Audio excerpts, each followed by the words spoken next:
Delivering sermons in a house of worship empty of parishioners can be a challenge for religious leaders accustomed to communion with their congregation. Joining me now to discuss this is Vanessa Southern, the senior minister at the First Unitarian Universalist Society of San Francisco. Reverend Southern, thanks for being with us. Thank you, Priya. Thanks for having me on. What has it been like for you to be continuing to preach every week, but to empty pews and having your congregation watch you online? Yeah, it's strange. I mean, we've been lucky in that we had live streaming for a year. So we got over that technical challenge early, and a lot of congregations are scrambling to figure out how to keep connected through worship at this time. But that was easy for us. Having said that, I'm used to the camera being to the side and really it just being mostly about those who are present in worship. And now the camera is front and center, and I'm speaking through it and imagining all of my people there and connecting to them through it. So it's very different. Worship is always collective. It's about us together. There's laughter there. You can see when people are struggling, and now it's just me and the worship leaders. It's totally different. Yeah. Can you describe your church and the congregants to us? Yeah, the congregation has been around since 1850, so very early in California's history. One of our first ministers was Thomas Starr King, who is partly or largely responsible for making California a free state. That was central to his ministry. So huge connection to the civic values and the issues of the time. So that has been part of our life forever. And we're a wide range of people from a wide range of backgrounds and still very connected to the city, right in Cathedral Hill. And you're involved in services during the week, but also other groups, I'm assuming, through the week. Normally, we would have lots of things. Our center has 2,000 or 3,000 people use it, not just church members, all different kinds of groups, community groups, the activists, AA groups. But now all of that is put to a halt. So we're trying to experiment with different ways to get connected to our members and different ways to offer people to connect to each other. But this is all new.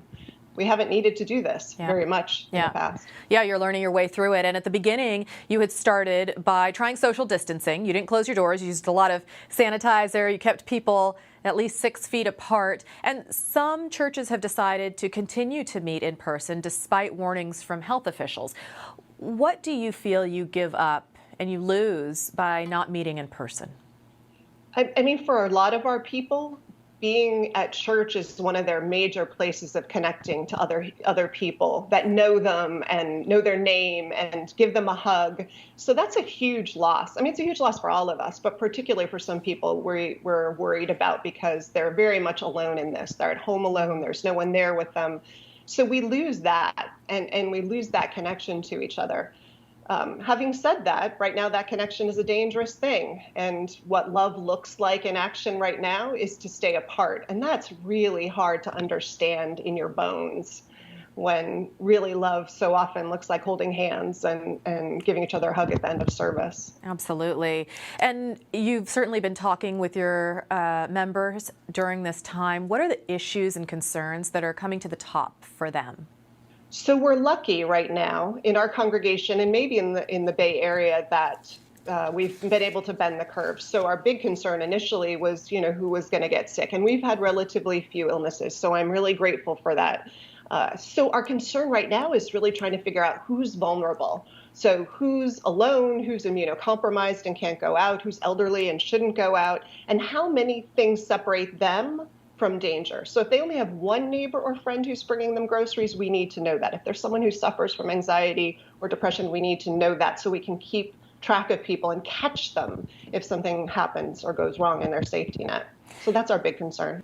It sounds like the times are certainly shaping the messages you share, which I'm sure they do at all times. Are you finding yourself bringing new material to your parishioners? Do you find yourself having new lessons that you've learned through this time? Yeah, it feels like with everything else for all of us, there's no planning. And we're just doing deep listening, right? Every week has been so different. We've had denial and we've had grief and we have anxiety and we have fear and we have impatience. And so every week I feel like we're doing deep listening about where are we now as a community and what do we need to hear? What is the struggle that we need to respond to in worship to give people a handhold through that week? And it's week to week.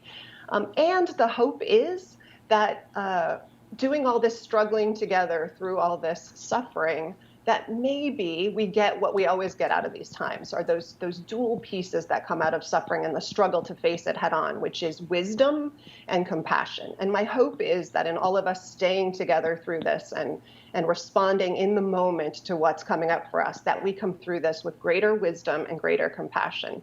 That wouldn't make this all worthwhile at all. This is a horrible chapter in our lives together, but it would be something we could take away to carry with us. And this Sunday would typically be a day where your halls would be packed. It's Easter. Has the Easter story brought you a new comfort this holiday season? A new challenge, I would actually say, for me. I mean, it's so much a story about resurrection and rebirth. And right now it feels almost like we're more in Holy Week times, where we're journeying a difficult journey where we know loss is going to be part of it.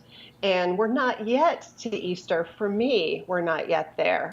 Reverend, where do you find strength, hope, sustenance when so many are looking to you to provide it for them?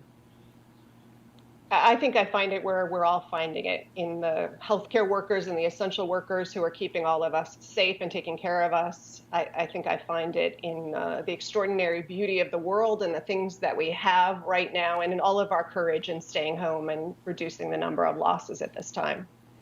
Vanessa Southern, thank you so much for being with us. Thank you.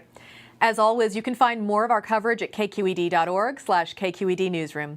I'm Priya David Clemens. You can reach me through my social media handle, Priya D. Clemens. Thank you for joining us. Stay safe.